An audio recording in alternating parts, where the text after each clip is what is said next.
बिस्मिल्लाहिर्रहमानिर्रहीम। सलाम अलैकुम मेरे प्यारे दोस्तों, इस्तकबाल है आप लोगों का आपके प्रोग्राम में जिसका नाम है सलाम किड्स फन एंड फेथ। उम्मीद है आप सब बखैरियत हैं। उम्मीद है पिछले 2 हफ्तों में आप लोगों ने अच्छी अच्छी बातें की होंगी, अपने घर पे किसी को परेशान नहीं किया होगा, right? Wonderful, that's how you should be. आज के इस प्रोग्राम का आगाज़ करने से पहले आइए सलवात भेजें मोहम्मद व आले मोहम्मद पर। अल्लाहुम्मा सल्ली अला मोहम्मद व आली मोहम्मद वअज्जिल फरजहुम। अब प्रोग्राम को स्टार्ट करते हैं हम पिछले एपिसोड में की हुई हदीस से। आप लोगों को याद है हमने पिछले एपिसोड में कौन सी हदीस की थी? हदीस ऑफ द डे में। वंडरफुल, आप सब कितने गौर से देखते हैं इस प्रोग्राम को। I am so happy and so dilated कि आप लोग इतने प्यार से, इतनी मोहब्बत से इस प्रोग्राम को देखते हैं। May Allah bless you all for this. अब बात करते हैं हदीस की। तो हदीस क्या थी हमारी? इमाम हसन अस्करी अलैहिस्सलाम ने इरशाद फरमाया कि सिर्फ नमाज और रोज़ों की कसरत ही इबादत नहीं है, बल्कि अल्लाह के उमूर में गौर व फिक्र करना बेहतरीन इबादत है। तो इस हदीस से हमने ये सीखा कि हमें अल्लाह की क्रिएशंस, उसकी कुदरत पर गौर व फिक्र करना चाहिए। We should ponder upon the things around us, right? क्या आपने गौर व फिक्र किया कि कोई चीज़ है तो क्यों है, इसके होने का मकसद क्या है? ये जो हर चीज़ों में एक निज़ाम नज़र आता है, एक प्रोसेस नज़र आता है, वो क्यों है? आपने अपने स्कूल में भी पढ़ा होगा कि जो बीज़ हर फ्लावर पे जाकर बैठती हैं, वो सिर्फ यूं ही जाकर फ्लावर्स पे नहीं बैठती हैं, बल्कि वो नेक्टार कलेक्ट करने के लिए जब फ्लावर पर बैठती हैं तो वो जाने अनजाने में, यानी उन्हें पता हो या ना हो, वो उन फ्लावर्स को जो है, उनकी सीड्स को एक फ्लावर से दूसरे फ्लावर पर लेकर जा रही होती हैं। वो इन फ्लावर्स को जाने अनजाने में पॉलिनेट करती हैं, यानी इनकी वजह से जो है वो दूसरे फ्लावर्स और उग सकते हैं, ग्रो हो सकते हैं।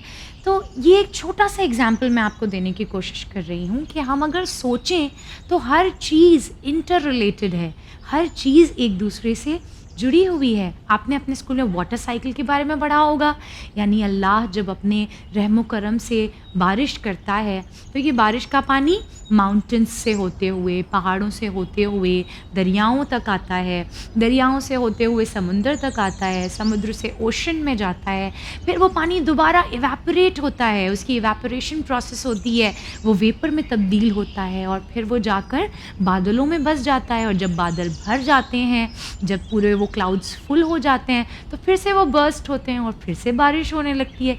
इसी तरीके से ये सिलसिला चलता रहता है। न जाने कितने सालों से चल रहा है और न जाने कितने सालों तक चलता रहेगा।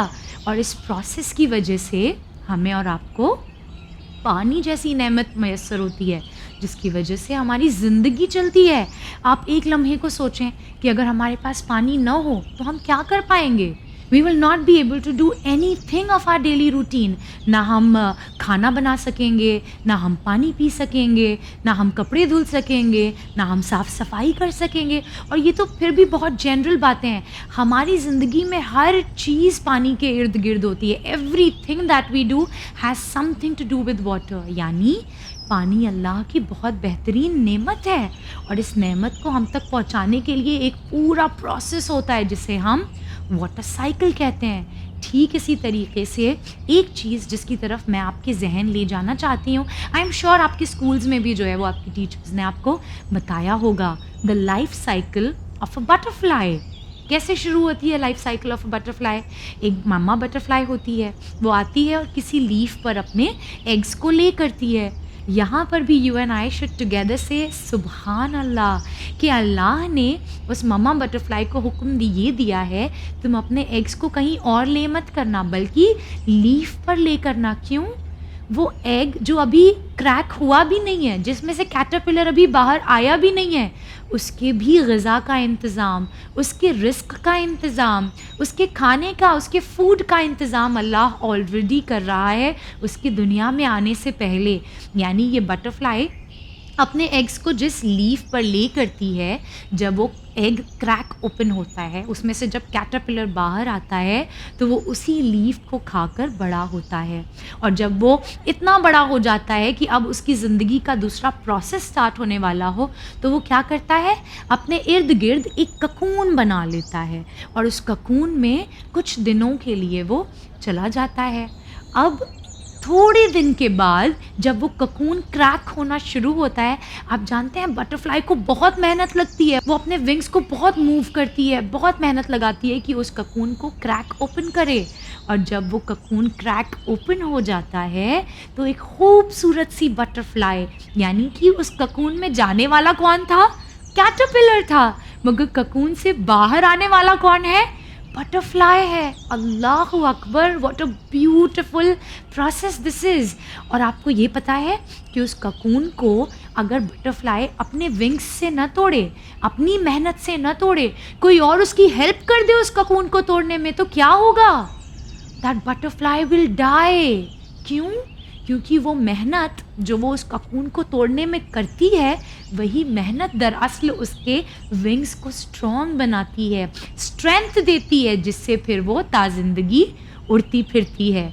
यानी कि एवरी डिफ़िकल्टी दैट वी सी, वो हर चीज़ जो हमें लगता है कि हमारे लिए मुश्किल है, वो दर हकीकत हमें आने वाली ज़िंदगी के लिए स्ट्रॉन्ग बना रही होती है। तो इस life cycle of a butterfly से दो बहुत इम्पॉर्टेंट सबक मिलते हैं। एक तो ये कि हमारा अल्लाह बेहतरीन क्रिएटर है, he is a creator like none other, उसके जैसा कोई खालिक नहीं है।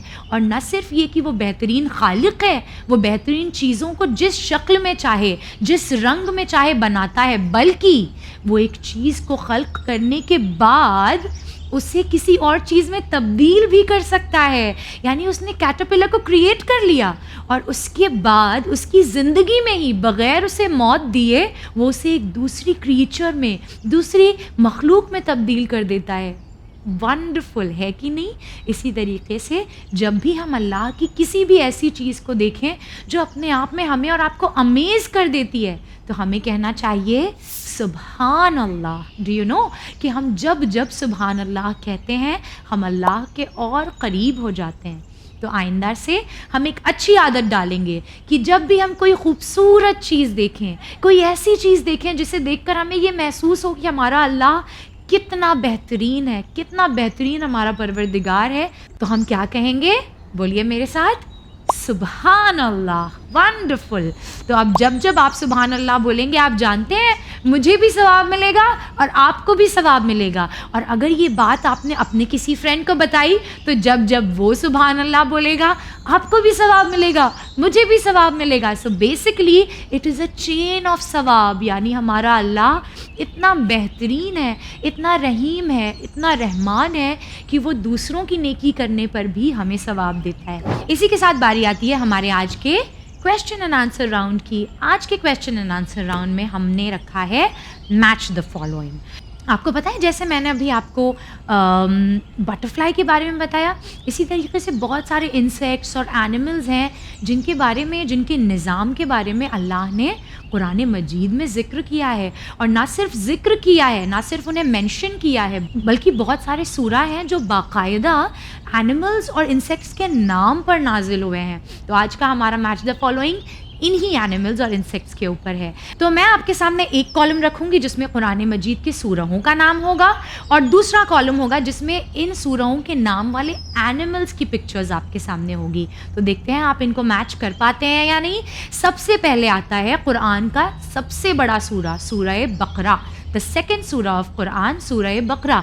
आप जानते हैं बकरा अरबी में किसको कहते हैं? Which animals out of these is बकरा? ग्रेट, आपको तो पता है, मुझे कुछ आप लोगों को बताना ही नहीं पड़ता। द काओ, गाय को अरबी में बकरा कहा जाता है, और कुरान मजीद का सबसे बड़ा सूरा सूरह बकरा है। इसके बाद बारी है सूरह अनाम की। Do you know what is अनाम? अनाम अपने आप में कोई ख़ास एनिमल नहीं है, but it is cattle. Exactly. तो अब बारी आती है सूरह नहल की। Do you know what is a नहल? कोई बात नहीं, आई विल टेल यू। नहल इज़ अ बी। आपने देखा है, हम अक्सर जब किसी को कहते हैं कि वो बहुत बिज़ी है, तो we say as busy as a bee. अल्लाह को बी का ये बिज़ी रहना, ये मसरूफ़ रहना इतना पसंद है, अल्लाह ने एक पूरा सूरा इस बी के बारे में नाजिल किया, और किस तरीके से एक बी अपने सारे काम को अंजाम देती है, उसका जो मैनेजमेंट है, उनका जो निज़ाम है उनका, वो अल्लाह को इतना पसंद है कि अल्लाह ने उसे सूरह नहल में पूरे तरीके से जिक्र किया है। अब बारी आती है सूरह नमल की। व्हाट इज अ नमल? Yes, it is an ant. एक एंट को अरबी में नमल कहते हैं। आप कभी गौर करें कि एक छोटा सा एंट जो हमें बज़ाहिर उसके 6 हाथ और पैर नज़र भी नहीं आते, उसके अंदर अल्लाह ने एक पेट भी रखा है, एक दिल भी रखा है, वो सांस भी लेता है, वो चलता भी है, खाता भी है, पीता भी है, एक्सक्रीट भी करता है। यानी एक छोटी सी मखलूक, उसके अंदर भी अल्लाह ने हर वो चीज़ रखी है जो एक लिविंग ऑर्गेनिज्म में होती है। तो हम अगर पॉन्डर करें तो अल्लाह की तमाम नेमतों में हमें अल्लाह की कुदरत नज़र आएगी। इसके बाद बारी आती है सूरह फील की। ये तो आपको पता होना चाहिए। सूरह feel is about elephants. Feel अरबी में कहते हैं एलिफेंट को। तो अल्लाह ने सूरह फील में जो है वो अब्राहा का जिक्र किया है। अब ये मैं आपको होमवर्क देती हूँ, आप अपने पेरेंट्स से पूछिए या अपने घर में अपने गार्जियंस जो भी आपके केयरटेकर हैं उनसे पूछिए कि सूरह फील में किसका जिक्र है और उसमें कौन सा वाक़या मिलता है। ठीक है, तो अगर हम गौर करें तो हमें एक छोटे से एंट से लेकर एक बड़े से एलिफेंट तक अल्लाह की कुदरत नज़र आती है। All we need to do is ponder upon his creation. Then there is Surah Ankabut. सूरह अनकबूत, अब तो एक ही आंसर बचा हुआ है, दैट इज़ द स्पाइडर। तो ये 6 सूरा हैं जिनके बारे में मैंने आपको बताया, जो कुरान मजीद में एनिमल्स और इंसेक्ट्स के ऊपर अल्लाह ने पूरी तरीके से तज़किरा करते हुए नाजिल किया है। तो अब आप जानते हैं किसकी बारी है? बारी है 8 o'clock की। और 8 o'clock में आज उम्मीद है आप सब मटेरियल्स लेके बैठे हुए हैं, और मटेरियल्स के साथ साथ आप ये ध्यान रखिएगा कि नीचे कोई न्यूज़पेपर या रफ कपड़ा बिछा लीजिएगा, क्योंकि आज हम वाटर कलर्स के साथ काम करेंगे। तो आज जैसे मैंने आपको बताया, हमने life cycle of a butterfly सीखी, तो इसीलिए मैं आज आप लोगों को सिखाऊंगी ब्यूटीफुल बटरफ्लाईज बनाना। आप जिस भी कलर का चाहें पेपर ले सकते हैं। मैंने ब्लैक कलर का पेपर लिया है क्योंकि ब्लैक कलर पे कलर्स जो हैं वो और ज़्यादा निखर के आते हैं, और butterflies are known to have vibrant colours. तो अगर कलर्स से हम काम न लें तो बटरफ्लाई इतनी अच्छी नहीं बनेगी हमारी। तो हमने ले लिया है ये ब्लैक कलर का पेपर, इसे हमने हाफ में फोल्ड कर लिया है, और फोल्ड करने के बाद ये इस तरह से हमने बना लिया है हाफ बटरफ्लाई की आउटलाइन। ये देखिए, स्लोली स्लोली, और हम देर तक कैमरा को इस पे जो है वो फोकस्ड रखेंगे ताकि आप लोग देख करके इस तरीके से इसे बना सकें। और यहाँ पे एक छोटा सा पॉइंटी स्ट्रक्चर बनाया है हमने जो उसके लोअर पोर्शन का काम करेगा। ठीक है, अब आफ्टर ड्राइंग दिस हम इसको कट आउट कर लेंगे। अगेन आई विल रिपीट कि आप लोग अगर सिजर्स से काम ले रहे हैं तो प्लीज़ मेक श्योर कि आपके आसपास कोई अडल्ट हो जो आपकी इस काम में हेल्प कर दें, because scissors are not safe.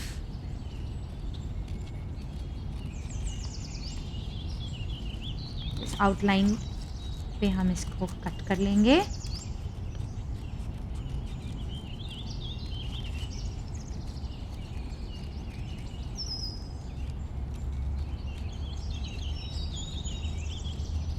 And then इसका ये लोअर पोर्शन, जैसे बीज में वो स्टिंग होता है, exactly. Now let's open it. ये देखिए, ये रही मेरी बटरफ्लाई। अब इसमें कलर्स कैसे आएंगे? I will tell you. अब हमको करना ये है कि आज हम कलरिंग की एक टेक्निक यूज़ करेंगे जिसे कहा जाता है blob painting. Do you know what is blob painting? मैं बताती हूँ आपको। ब्लॉब पेंटिंग में होता ये है कि हम कलर को बस गिरा देते हैं किसी भी तरीके से, इसीलिए उसे एक ब्लॉब कहते हैं। जैसे आपने एक ब्लॉब देखा होगा, आप लोग स्लाइम से खेलते होंगे, जब स्लाइम कैसे गिरता है तो एक ब्लॉब बन जाता है, उसी तरीके से हम यहाँ पे कलर को गिराएंगे एज अ ब्लॉब। और फिर उसके बाद हम क्या करेंगे, लेट्स सी। तो मैंने लिए हैं 3 ब्राइट कलर्स क्योंकि मैंने ब्लैक पेपर यूज़ किया है। आपने अगर वाइट पेपर लिया है तो आप डार्क कलर्स ले लीजिएगा। अब ये हमने खोला रेड कलर, इसको हम ड्रॉप कर देते हैं किसी भी तरह, कहीं भी। ये देखिए, ऐसे ऐसे, the way you want it, किसी भी तरह।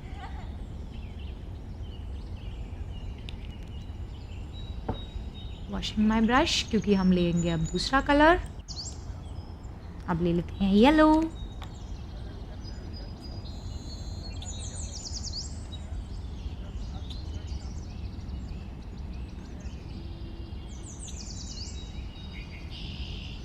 इसके बाद ले लेते हैं थोड़ा सा वाइट।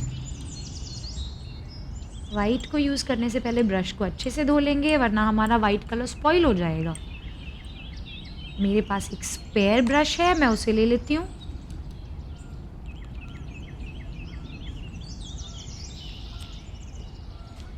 एंड अब मैं इसको ऐसे आउटलाइन की तरह कर देती हूँ।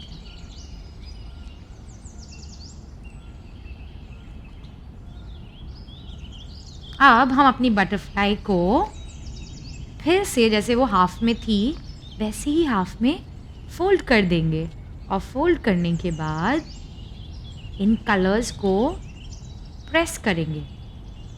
And then when we open it you will see a beautiful butterfly. How's that? प्यारी है ना? Show me yours. Lovely, माशाल्लाह. I am waiting. मेरे नंबर पे आप लोग प्लीज़ भेजिए मुझे अपनी ये ब्यूटीफुल आर्टवर्क, ठीक है? इसी तरह देखिए मैंने ये छोटी बड़ी हर साइज़ की बटरफ्लाइज बना ली हैं। आप भी बनाइए and I am sure you will have fun doing this, क्योंकि हमें पता ही नहीं होता कि कौन सी डिज़ाइन निकल कर आएगी, है ना? तो आप किसी भी तरीके से एक तरफ उस कलर को ड्रॉप करें और फिर उसके बाद जब उसको प्रेस करके ओपन करेंगे तो एक बिल्कुल अनइमेजिन्ड सी, जिसको आपने सोचा भी नहीं होगा, खूबसूरत सी डिज़ाइन निकल कर आएगी। उम्मीद है यू हैड फन डूइंग आज का आर्ट क्लॉक। और प्लीज़ प्लीज़ प्लीज़ मुझे अपने वीडियोस बनाते हुए पेरेंट्स से मेरी रिक्वेस्ट है, या केयर टेकर्स जो भी आपके हैं उनसे मेरी रिक्वेस्ट है कि जब आपके बच्चे ये आर्ट वर्क कर रहे हो तो प्लीज़ आप कितने इंटरेस्ट से वो इसे बना रहे हैं उसका वीडियो बनाकर मुझे भेजिए।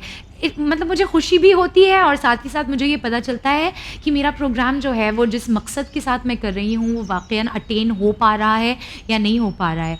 तो आई नो आपको थोड़ी सी मेहनत लगती होगी इसमें, बट अगर आप करें तो मुझे एनकरेजमेंट मिलेगा और इंशाल्लाह मैं और बेटर आइडियाज़ के साथ आपके सामने आ सकूँगी। तो इसके बाद बारी आ चली है हमारे हदीस ऑफ द डे की।